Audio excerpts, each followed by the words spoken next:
Nós chegamos no fim de outro ano escolar e nós também com nossos alunos não com a passe ano ou com a gradua para bem de coração na tour. Samira também que tem algum que tem o passe ano de novo, me espera que ano de novo aqui na também lo é exitoso. Também nós temos vários estudantes preparando para o exterior para estudar.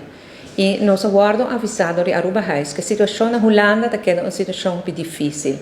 Costa cambia hopi na Holanda nos últimos 2 para 3 anos aqui, principalmente depois de Covid, tem uma escassez enorme de vivenda. E a escassez aqui de pior, porque na Holanda não está limitada no espaço para construir vivenda nova. Aruba House já ha constatado no passado que tem viagem com estudantes que chegam até Holanda, não tem uma inscrição na escola, mas não tem casa ainda. Em certo caso, Aruba House por ajuda, mirando o tipo de contrato e colaboração que tem entre Aruba House e diferentes gemeentes na Holanda. Sin embargo, a situação é diferente. A quantidade de gemeentes que ainda Aruba House não propõe ajuda para um estudante ganhar uma vivenda está muito limitada. No momento aqui, é muito recomendável para estudantes e maiores que não na Aruba Cabo percorrer para toda Costa Rica. Aruba House faz uma apelação para maior, para em caso como não queda claro com vivenda, considerar se você manda para o sim ou não. Nós sabemos que o ano passado tem algum viagem com estudantes arubianos a que deriva caia, seja para um contrato finalizar, ou seja para tem outros planos que é difícil, na que deriva caia e não estava fácil para ter uma solução. Meu papai de experiência própria, me também tem um yugo que vai estudar na Holanda e não queda claro ainda com vivenda cerca de caminho que estuda, nem mais leu de caminho que estuda.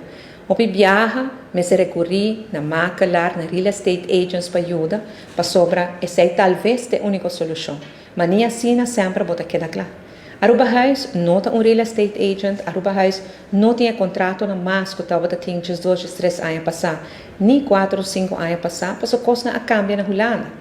É diferente, funciona, a quebra no contrato entre outros Aruba House e com outra instância, para depois de Covid, a coisa vira totalmente diferente. Por isso, a apelação na todo estudante que tem pensado em estudar na Holanda, o para ter uma inscrição completa de momento, para que você subir avião e percorrer para ter uma vivenda. Tem nós pensa que na Aruba, que se nós temos conhecido aí na Holanda, e eu vou viver aqui. Por favor, o que sei hope bom de adelantar.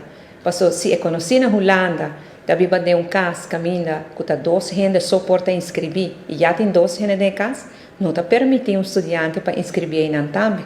E sem um adresse válido na Holanda, o estudante não pode ganhar nem fiança nem com seu estudo. Minha apelação na turma maior que tem pensar de mandar ajuda na Holanda para estudar, regle assunto aqui hopi bom para mim. O Departamento de Enseñanza de Aruba tem no seu website também informação que não por dona para nos ajudar, nos motivar, que hopi bom preparar para mim que não vai